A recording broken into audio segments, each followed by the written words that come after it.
Bonjour à tous, aujourd'hui nous allons faire le tuto de la combinaison Encore. Encore, c'est une combinaison pantalon ou short avec des manches longues, des manches courtes ou sans manches. Elle a un col et un pied de colle et elle est boutonnée sur le devant. On va faire la combinaison dans un polylène de chez Benitex. Sur l'envers des devants, on trace la pince poitrine. On plie sur le trait central et on pique de l'extérieur vers la pointe des seins.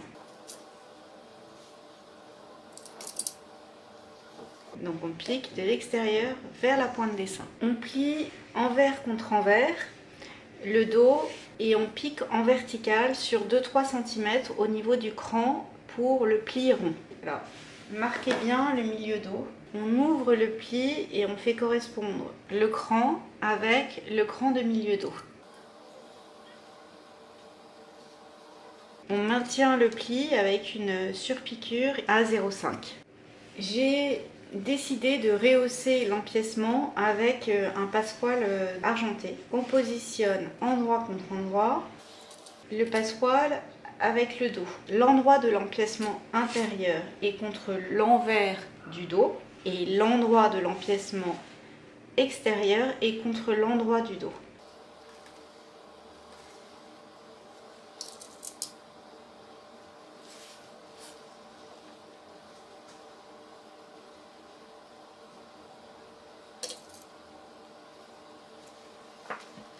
On fait bien correspondre les milieux et on va piquer au ras du passepoil.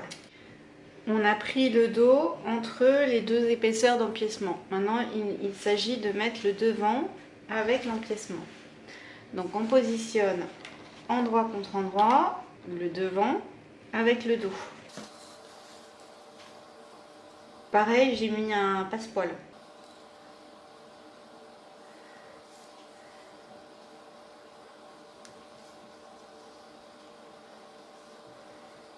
Et en passant par l'encolure, je vais chercher l'empiècement intérieur. Donc en fait, on a l'empiècement intérieur, le devant et l'empiècement extérieur.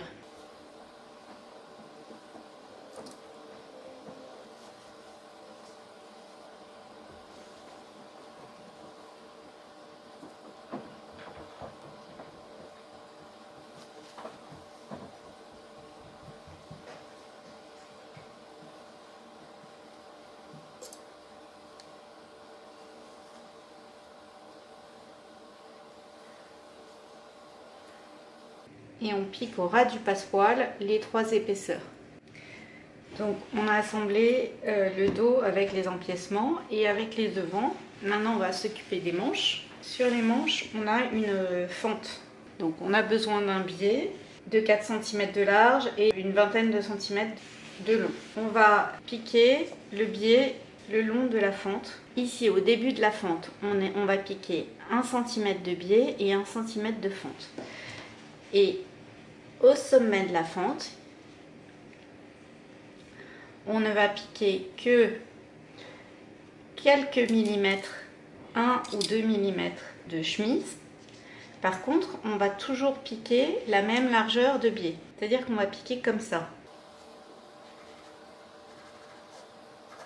Donc ici au sommet, on ne pique que 1 ou 2 mm. Et ici, on fait 1 pour 1. Donc on a toujours la même distance par rapport au biais, mais on a de moins en moins de chemise. Ici, on pivote et on fait la même chose de l'autre côté. Donc ici à l'extrémité, on est 1 pour 1 et ici, on va en fait en oblique. Donc ici, sur l'endroit, on a au sommet de la fente 1 ou 2 mm et toujours la même largeur de biais. Si on regarde de l'autre côté, sur l'envers, en fait, vous voyez, c'est toujours la même largeur de biais. On repasse le biais vers la fente, on repasse un rentré de 1 cm et on va aller coudre ce rentré sur la couture que l'on vient de faire.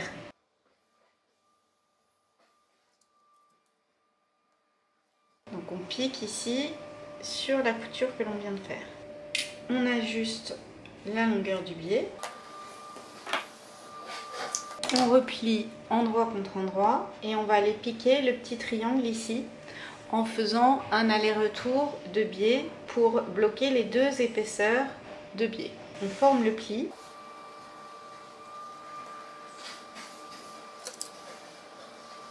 Donc on l'oriente vers la fente. Sur ce côté-là de la manche, on rabat le biais sur l'envers. Parce qu'en fait, la manche va se positionner comme ceci. Ce biais-là recouvre celui-ci, donc on le rabat sur l'envers. Et on va maintenir et le pli et le biais par une surpiqûre à 0,5. On a mis le biais sur la fente. J'ai surfilé les côtés des manches et j'ai surfilé les côtés du corps. Sur la tête de manche, j'ai passé un fil de fronce. Pour cela, j'ai allongé le point de ma machine au maximum et j'ai piqué à 0,8 du bord. Donc la fronce permet de former le rond de l'épaule. Là, vous avez une épaule qui se dessine.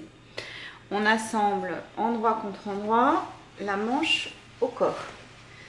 Alors, sur le dos, vous avez un cran et sur le devant, vous avez 2 crans. Vous faites correspondre les différents crans.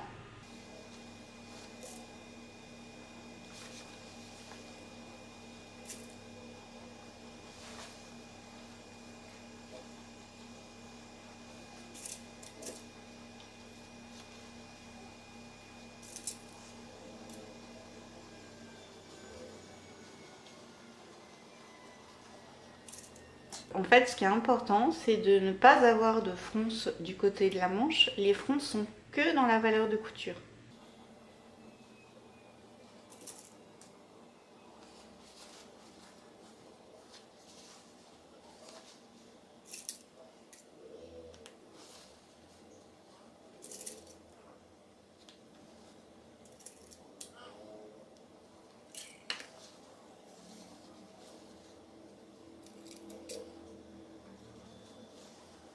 On va piquer et surfiler toute l'emmanchure et faites bien attention à ne pas avoir de fronce du côté de la manche.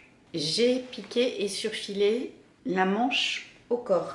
Vous voyez, il n'y a pas de fronce du côté de la manche. Les fronces sont dans la valeur de couture. Donc ça permet juste d'avoir le rond de l'épaule. Maintenant, on va assembler endroit contre endroit en une seule fois le dessous de la manche et le côté de la combi. Donc vous faites bien correspondre la couture de dessous de bras. On pique en une seule fois tout le côté de la manche et le côté de la combi. Donc on a fait la couture de côté de la combi. On va pouvoir mettre le poignet. Donc, les poignets, ils ont été entoilés. Pour entoiler un morceau, on prend un rectangle de tissu dans lequel tient la pièce à entoiler, on thermocolle le rectangle, puis on coupe les morceaux. On replie sur un des côtés du poignet un rentré de 1 cm. On coud les extrémités du poignet, donc en fait la partie sans rentrée dépasse de 1 cm la partie avec rentrée. On pique l'extrémité, on retourne sur l'endroit. Et on va épingler le côté sans rentrée sur l'envers du bas de manche. Vous vous souvenez, on a rabattu le biais sur le dessus de manche vers l'intérieur et on a formé le pli vers la fente.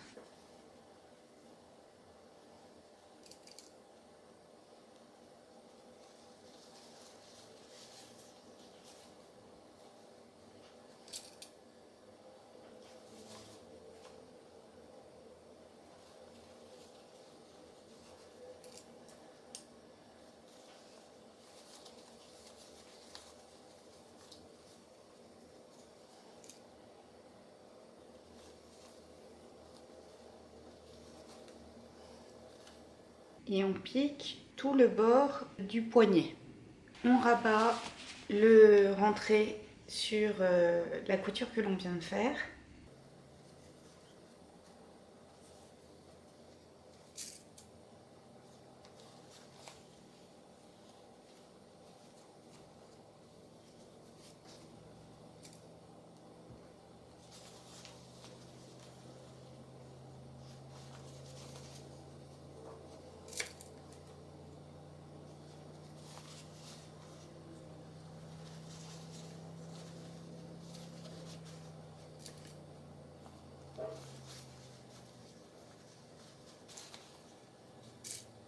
et on surpique tout le bord du poignet à 2 mm.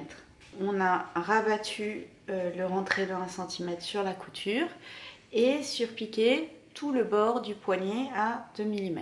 La dernière chose à faire sur le haut, c'est de passer un double fil de fond sur le long de la taille. Alors, vous allongez le point de votre machine au maximum et vous augmentez la tension du fil du dessus et vous piquez au point droit et du coup les fronces se forment toutes seules. Donc on allonge le point de sa machine au maximum, on augmente la tension du fil du dessus et on pique au point droit à 0,5 et 0,8 du bord. Maintenant on passe à la ceinture. Donc en fait la combinaison on va la faire du haut vers le bas. Et on mettra en dernier la patte de boutonnage et le col. On a les passants, on repasse 1 cm et 1 cm et on surpique à 2 mm. On coupe les passants, on positionne les passants sur l'endroit de la ceinture aux emplacements prévus. Comme vous le voyez, les passants sont un tout petit peu plus longs que plus larges que la ceinture. C'est normal parce que quand on va mettre une ceinture dans les passants, il faut laisser un peu de volume pour pouvoir y glisser la ceinture. Vous surpiquez tous les passants aux différents emplacements.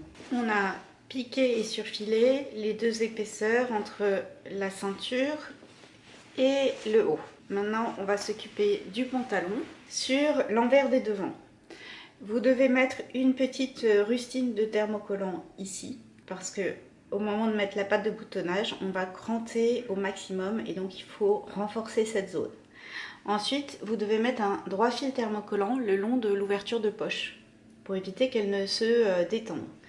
Et vous devez également noter le pli à réaliser. On va coudre d'abord la poche. On positionne endroit contre endroit le petit fond de poche avec le devant et on pique le long de l'ouverture de poche.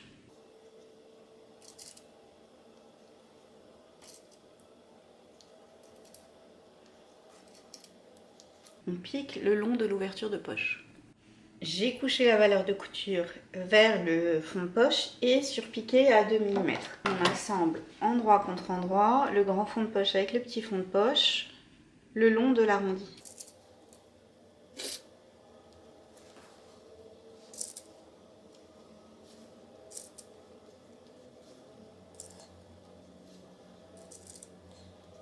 On pique et on surfile. Et maintenant, on va former le pli. Donc, vous faites correspondre l'écran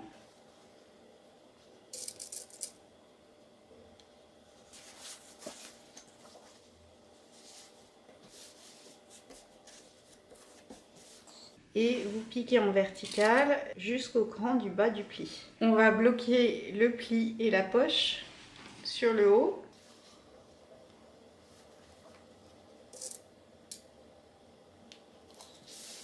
Vous orientez le pli vers la poche.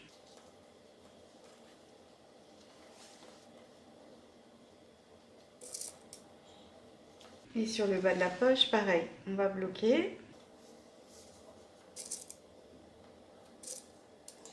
Donc avec une surpiqûre à 0,5, vous bloquez le côté de la poche et le haut de la poche. J'ai bloqué la poche sur le haut et sur le côté. J'en ai profité pour surfiler la fourche, les côtés des jambes et le bas de la jambe. Donc j'ai également surfilé la fourche, les côtés et le bas du dos.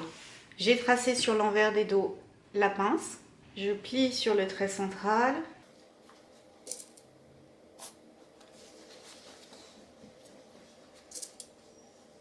Et on pique du haut vers la pointe. On assemble le devant avec le dos par la couture d'entrejambe. On fait bien correspondre le cran du genou.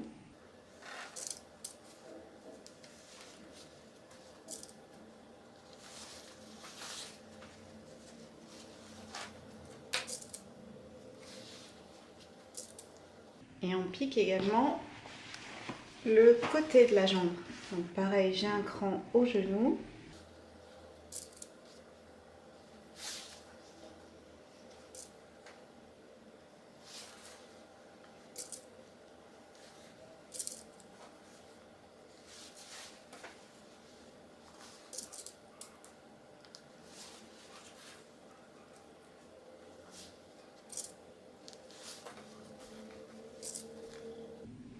Et donc vous piquez le côté et la couture intérieure.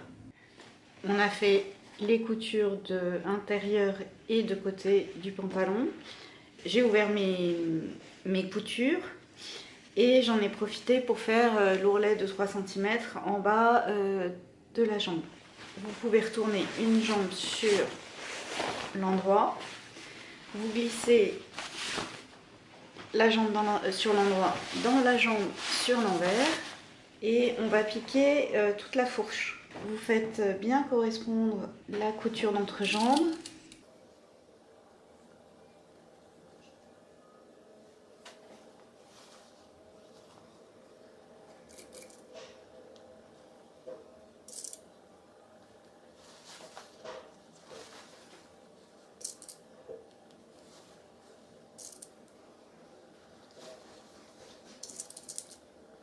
Et vous piquez toute la fourche, du devant jusqu'au dos. Donc maintenant on peut assembler le haut avec le bas. Donc on les positionne endroit contre endroit.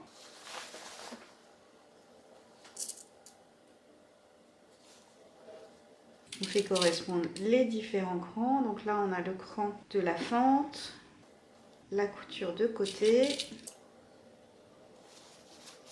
la pince.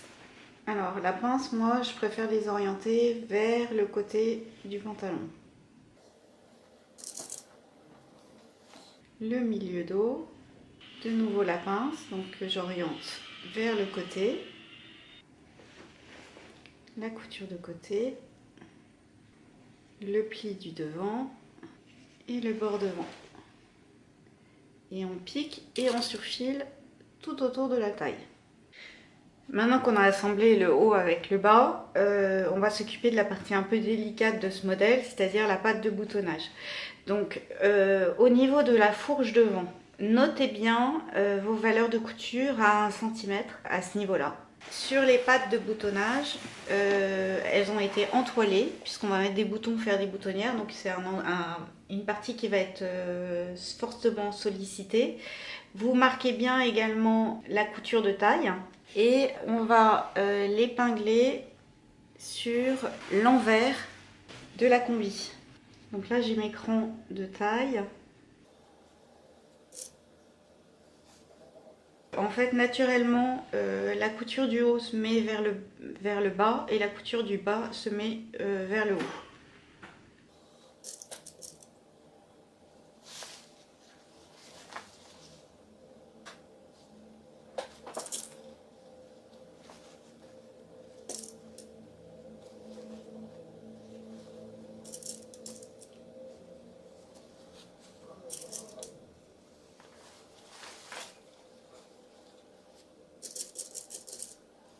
Au niveau de la fourche, vous positionnez une épingle à l'intersection des coutures que vous avez là en dessous. Et vous allez piquer précisément jusqu'à ce point-là. Vous piquez à 1 cm du bord de la patte de boutonnage et vous vous arrêtez précisément à ce point-là qui est à l'intersection des coutures au niveau de la fourche devant. On a assemblé la patte de boutonnage sur l'envers de la combinaison. On s'est arrêté précisément au cran d'intersection des coutures au niveau de la fourche devant. J'ai repassé la patte de boutonnage en couchant la valeur de couture vers l'intérieur. Et sur le bord libre de la patte de boutonnage, j'ai repassé un rentré de 1 cm. Maintenant, on va cranter. Donc il s'agit d'être très précis. Donc on va cranter la fourche jusqu'à précisément cette couture, ce point-là. On crante précisément des deux côtés. On positionne le rentré de 1 cm sur la couture que l'on vient de faire. Donc au niveau de là où on a cranté, vous mettez bien précisément .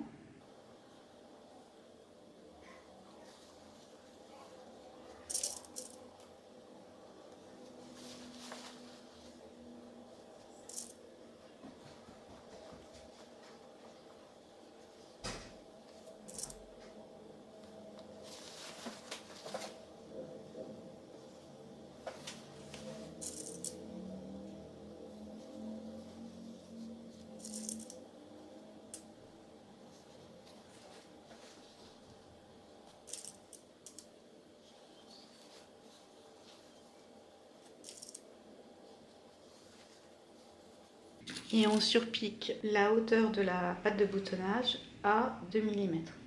Là, au niveau où on a cranté, on sort la partie de la fourche et par contre, on prend la verticale. Donc les deux côtés de la patte de boutonnage sont bord à bord et il faut être très précis pour vraiment piquer jusque là où on a cranté. Vous devez vraiment piquer au bord ici. Donc on a surpiqué les côtés de la patte de boutonnage. On positionne le côté droit sur le côté gauche.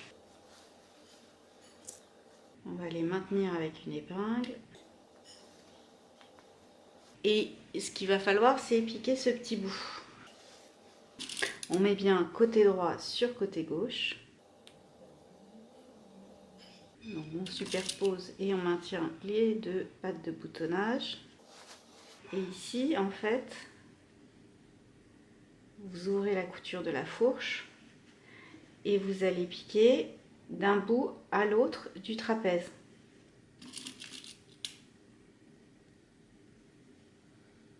Et il faut être de nouveau très précis, il faut vraiment aller au bout du trapèze, de part et d'autre. Donc on pique ici à l'horizontale d'un bout à l'autre. On a piqué d'un bout à l'autre du trapèze, j'ai surfilé l'extrémité de la patte de boutonnage. Sur l'endroit, on va surpiquer en couchant la valeur de couture vers le bas du pantalon, ici à 2 mm. Donc vous surpiquez ici à 2 mm. On a couché la valeur de couture vers la fourche et surpiqué à 2 mm. Maintenant que la patte de boutonnage est finie, on va pouvoir mettre le col. Donc les cols et le pied de colle ont été entoilés.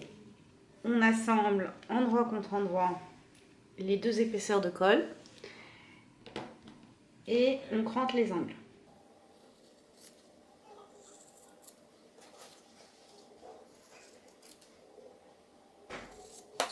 On retourne sur l'endroit et on surpique le tour du col à 2 mm.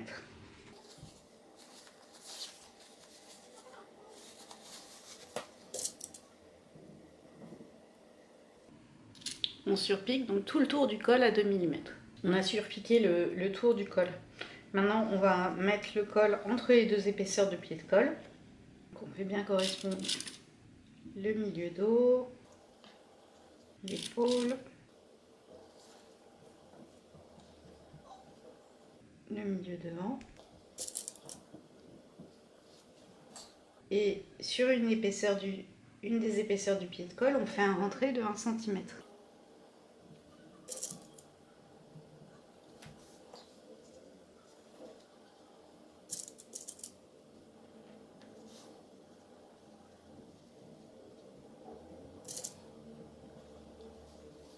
Pareil, là je fais un rentré de 1 cm.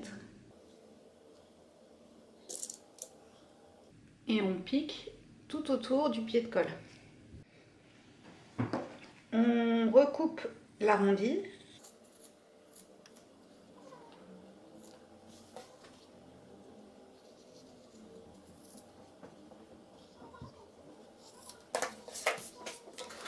On retourne sur l'endroit et on va aller piquer le bord sans rentrer sur l'envers de l'encolure.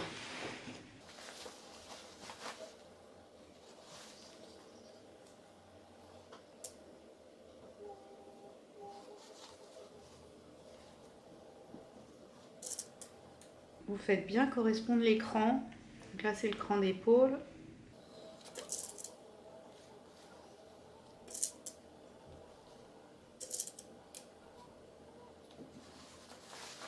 Le milieu dos.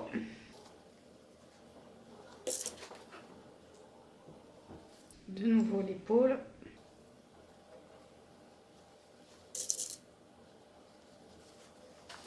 Et le bord devant. Et donc on pique le pied de colle sur l'envers de l'encolure. On pique ici. On a piqué le pied de colle intérieur sur l'envers de l'encolure. Maintenant on rabat le pied de colle extérieur sur la couture que l'on vient de faire. Donc on fait un rentré de 1 cm et on positionne le bord du rentré sur la couture.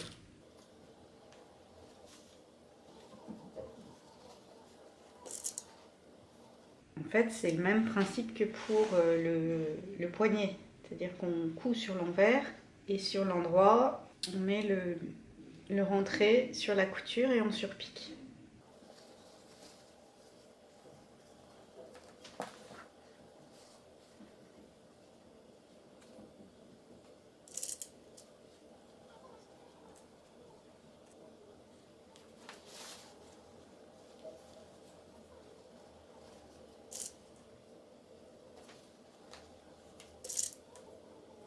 Et on pique tout le tour du pied de colle à 2 mm. J'ai surpiqué le tour du pied de colle. J'ai mis des boutons pression. Mais si vous faites des boutons et des boutonnières, vous faites vos boutonnières côté droit, cousez vos boutons côté gauche. Et la combinaison, donc la version manche longue, est terminée. C'est le modèle Encore.